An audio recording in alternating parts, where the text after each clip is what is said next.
guys, hello, welcome to another video.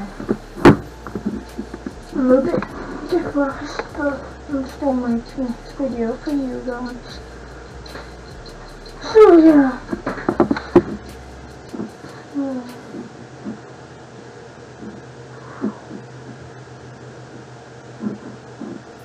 I'm just gonna play a video of you to hear me out, and I'll catch you guys in a sec. Okay guys, right, so to be on the something.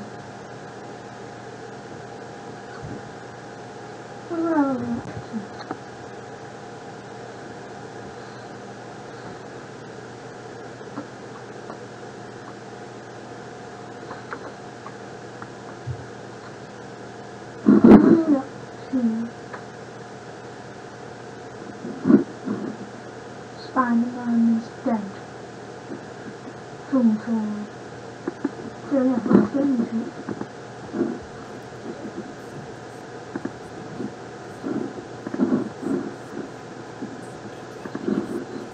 The genes of spiders with actual goats, they created barnyard creatures that could spin their own webs. I mean, Batman has his bat cow, let's give Spider-Man his spider goats. According to this, it's chicken, then vegetables,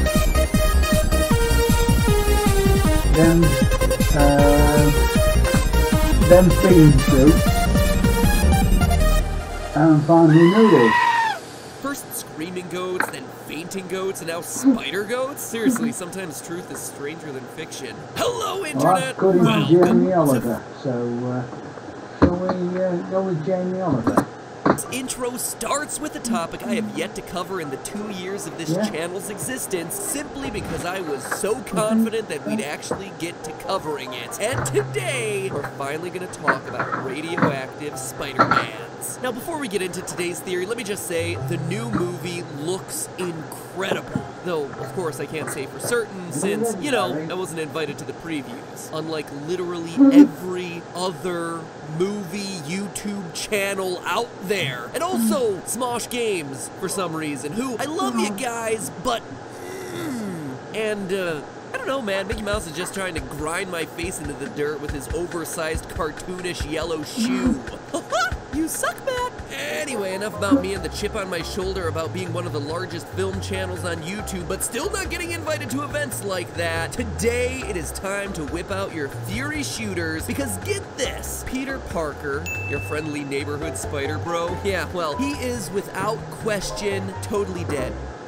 Oh, no. Not in a he's dead and symbolically making his way through the phases of grief Majora's Mask kind of way. More of a, hey, have you ever really stopped to think about what the fatal ramifications of a human possessing spider powers might be? Because here's the thing, forget Rhino and Lizard and Vulture, Spider-Man's biggest enemy is gonna be his own anatomy every time he steps out the door to do some web swinging. Now, you'll notice that in most versions of the story, Spider-Man got his powers after being bitten by a radioactive spider, which alters his DNA and gives him awesome powers like super strength proportional to that of a spider, lightning fast reflexes, climbing walls, and spider sense, aka literally being able to predict the future. Because, I don't know about you, but the first thing that comes to mind when I'm thinking about spiders is their reputation as nature's fortune tellers. Why is spider sense a thing? Maybe there's an actual reason for it. Come to think of it, spider sense makes literally no sense. You'll notice though that the one thing I didn't mention is his ability to shoot spider webs, because that one's a bit tricky. You see,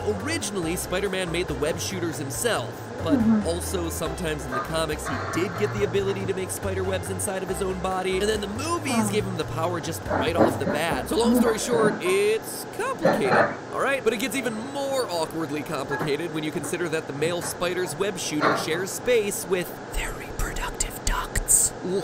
Whispering it just makes it sound even grosser. So needless to say, we're not touching that one. This is still a family-friendly show. I'm not even going close to that one. But all joking aside, it's that man part of Spider-Man that's gonna get Peter Parker into trouble. I mean, sure, Peter's DNA may have changed with the spider bite, but he's still a human. Well, most of the time. What I'm trying to point out to you today is that no amount of radiation is suddenly going to change the way his body's constructed, the way that blood pumps through his veins, or that he has an actual endoskeleton. And details like that, while they may seem insignificant, actually matter a lot when you're suddenly subjecting yourself to very non-human spider-like activities like web swinging. These are literally the difference makers between life and death. And Peter is definitely going to be on the death side of that spectrum, no matter how much spider strength he might possess. For instance, spiders have what's called an open circulatory system.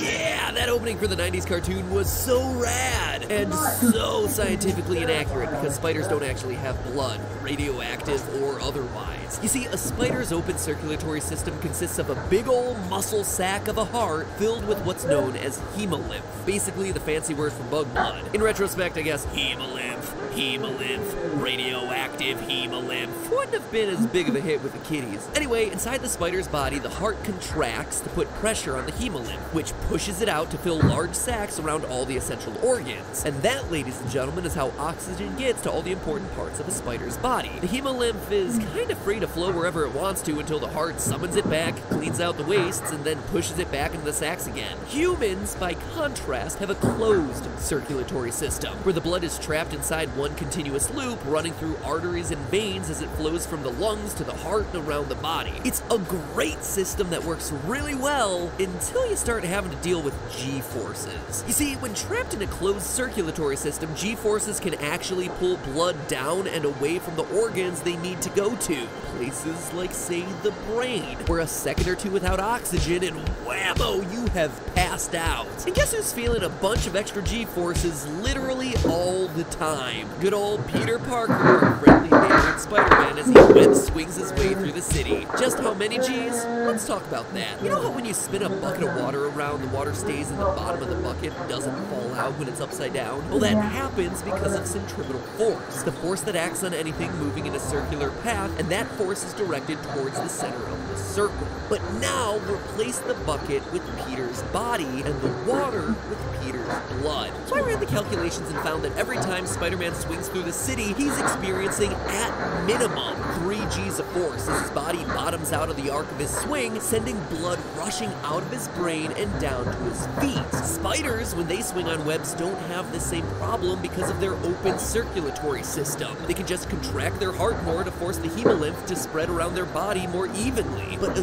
human? We're in trouble. It's actually a reason why fighter pilots have to wear special compression suits when they're stunt flying, so their blood can stay more evenly distributed around their bodies as they flip through the air. And call me crazy, but the last thing you want to have happen while flying around on a thin rope of webbing hundreds of meters above the road is to black out and go careening down to slam into the ground. Not very super heroic of you there, Spider-Boy, but lightheadedness is the least of Spidey's worries. I don't care how super he is, he'd constantly be rupturing his own internal organs every time he swung around on those webs. How? Well, with moments like this. You're gonna do superhero landing. Wait for it!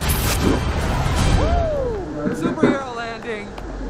Hey everyone. These sorts of landings are iconic for Spider-Man, and yet they'd also be unbelievably deadly. Take, for instance, this scene in Sam Raimi's original Spider-Man. Peter discovers that he has the ability to shoot webs, and on his first attempt to swing, he hits a wall like Wile E. Coyote. Hilarious? More like hilariously dead. After seeing this and running some quick numbers using pixel measurements, Peter's swinging in the scene at over 17 meters per second, or almost 40 miles per hour, and he's hitting that wall with over 75,000 newtons of force. That translates to over 100 G-forces of deceleration instantaneously. Remember, Peter isn't a spider, he's a Spider-Man. And even with enhanced super strength and reflexes, he's still just a guy. A guy who definitely just had all his internal organs slam into his ribcage because unlike a real spider who has an exoskeleton, humans have hard bones inside their bodies protecting the organs that are sloshing around inside there. And when you're swinging at 40 miles an hour and suddenly come to a dead stop, that protection becomes a dangerous roadblock as your organs want to keep up with their momentum, only to crash headlong into the rib cage, rupturing themselves in the process. But hey, if the sudden stop doesn't kill him, well, the extreme falls will. Again,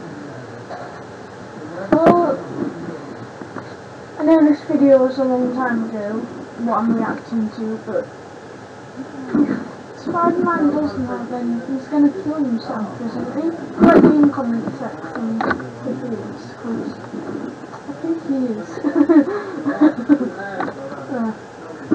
They may be thinking differently, but you know this one. He knows.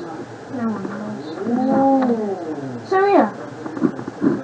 Spiders have evolved and adapted to their wall-climbing, web-based lifestyle, and that means adapting to avoid fall damage. More specifically, spiders' bodies are built in a way that they have high surface area relative to their volume. In other words, this means that they have a large surface to act as an aerofoil and thus slow their fall, coupled with a small overall mass. They're kind of like a natural parachute. They've evolved in a way that enables them to fall from huge heights and still survive because that's what their life entails every single day. Climbing into high corners, building webs, and yeah, sometimes getting caught by a stray breeze or Swiffer only to plummet to the ground. They need to be able to survive that, and their bodies are built accordingly. Humans, on the other hand, are built to sit on their computers and type, and thus that means they're dense and shaped like walking, talking railroad spikes. Wide spider is wide, but narrow Spider-Man is cutting through the air like butter. The way his body is shaped isn't going to help him slow his descent at all, so surviving the punishing 600 megapascals of pressure he's placing on his body with 200-meter dead drop landings like this one is just impossible. But most importantly, remember that chitin exoskeleton that spiders have I mentioned a couple paragraphs ago? Well, they have two. Technically. The outer layer is hardened and resistant to puncture forces, and the inner layer is more stretchy and has a high tensile strength. It's able to bend and flex to do things like, you know, absorb the impact of performing landings like this one. But if you're a dense human rod with dense human rod-like bones inside of you holding everything together, those things will absolutely shatter and break when you're putting that amount of pressure on them. Spider strength or no. Let's just say that Tom Holland is going to lose a few more inches off of his already petite stature. Long story short, spiders have evolved to the form they are today over thousands of years to perfect a body type that's adapted to all of its creepy, crawly, weird arachnid needs. Climbing walls, falling off those walls, changing velocity quickly. Those same powers, but without the proper body structures to support those powers, is gonna just be a recipe for disaster. Our soft and squishy, not parachute-like closed circulatory dense bodies just aren't equipped to handle it. Spider bite or no. Moral of the story is that web swinging is not something humans should be doing unless supervised by an adult in a giant flying robot exoskeleton. But hey, that's just a theory of film theory and cut. But hey, this is just a reaction video. And peace out.